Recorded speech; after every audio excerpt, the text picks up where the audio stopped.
بسم اللہ الرحمن الرحیم. بہت سی نئی خبریں آئی ہیں, ان پہ بات کریں گے اور کرونا پہ بھی کریں گے, اور پاکستان میں جو افسوسناک جہاز کا حادثہ ہوا تھا اس کے حوالے سے بھی لیٹسٹ ڈیولپمنٹ ہوئی ہے, اس پہ بھی بات کریں گے. ویڈیو کو شروع کرنے سے پہلے آپ سے درخواست ہے کہ ویڈیو کو اینڈ تک دیکھیے گا. پسند آئے تو لائک کیجیے اور کمنٹس کیجیے, اور میرے چینل رابطہ چینل UK کو سبسکرائب کرنا نہ بھولیے گا.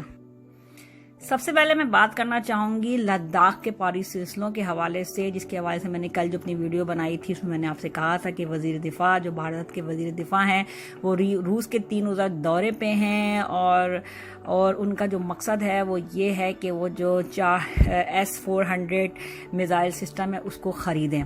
یہاں پہ ایک بات میں ضرور ایڈ کرنا چاہوں گی کہ اس دورے کا ایک اور مقصد ہے, اور وہ مقصد یہ ہے کہ روس کو نئے ہتھیار خریدنے کے لیے کہ لالی پاپ دینا. اور لالی پاپ کیا ہے کہ انڈیا جو ہے وہ روس سے کہے گا کہ میں آپ کے اس کرونا کے دور میں جب ویسے ہی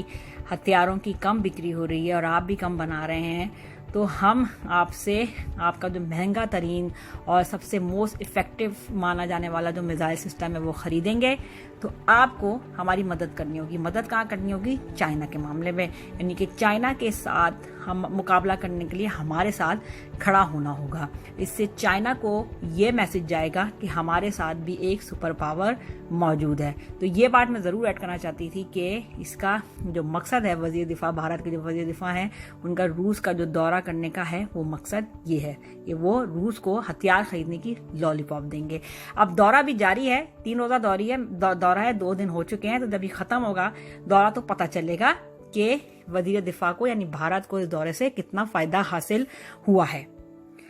اب جو نئی جو ڈیولپمنٹ ہوئی ہے ایک خبر کے حوالے سے, جو کراچی میں PIA کا طیارہ جو بدقسمت طیارہ تھا اس کا جو کریش لینڈ وہ کر گیا تھا, اس کی تباہ ہوا تھا, تو اس کے حوالے سے نئی خبر آئی ہے کہ جو وفاقی وزیر برائے ہوا بازی ہیں غلام سرور صاحب, انہوں نے قومی اسمبلی میں اس کی ابتدائی رپورٹ پیش کر دی ہے, اور جس میں یہ صاف صاف کہا گیا ہے کہ طیارے میں کسی قسم کی فنی خرابی نہیں تھی, یعنی طیارہ جو تھا وہ فٹ ٹو فلائی تھا, وہ اڑ سکتا تھا. اس سے پہلے وہ کراچی لاہور اور لاہور ٹو کراچی والے روٹ پہ سفر بھی کر چکا تھا, تو وہ بالکل صحیح تھا. اصلی جو مسئلہ تھا وہ پائلٹ اور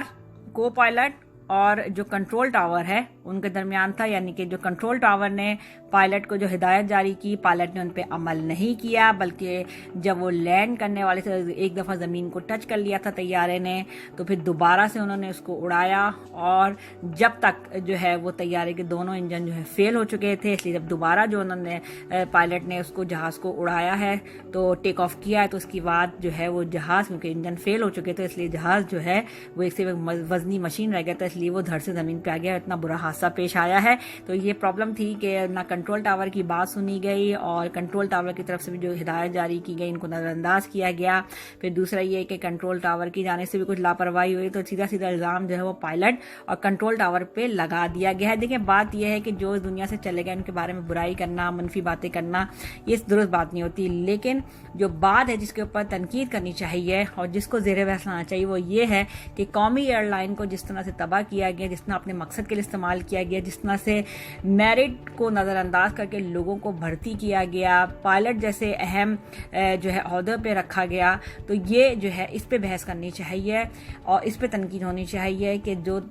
حالانکہ اچھی ایئر لائن تھی, اچھے جہاز تھے اس کے پاس, اچھے لوگ اس میں جو ہے پڑھے لکھے اور صحیح میرٹ پہ بھرتی کیے جاتے, تو آج اتنے حادثات نہیں ہوتے. کہ دنیا کی جتنی بڑی ایئر لائنس ہیں آپ دیکھیں ان میں حادثات کی جو ہے وہ تاریخ بہت کم ہے. ایمریٹس کو کبھی کوئی حادثہ پیشنے سے ایک دفعہ ہوا تھا کہ وہ لینڈ کیا تھا, اس کا زمین پہ آ گیا تھا, لیکن اس میں کوئی جانی مالی نقصان نہیں ہوا تھا. قطر ایئر ویز کے حوالے سے کوئی کبھی حادثہ نہیں سنا گیا. تو جو بڑی ایئر لائنس ہیں تو وہ کرتی ہیں کہ اپنے جہاز کو بھی مینٹین رکھتی ہیں, اور جو اپنا عملہ ہوتا ہے اس کو میرٹ کے حساب سے بڑھتی کرتی ہیں, جس کا کام ہوتا ہے وہ اس کو سانجے کہ مفروضے پہ چلتی ہیں, تو اس کی وجہ سے حادثات پیش نہیں آتے. واقعی دیکھیں حادثہ زندگی موت تو اللہ کے ہاتھ میں ہے, لیکن جتنا احتیاط کر سکتے ہیں وہ کرنی چاہیے. تو یہی چیز ہے تنقید کرنے کی کہ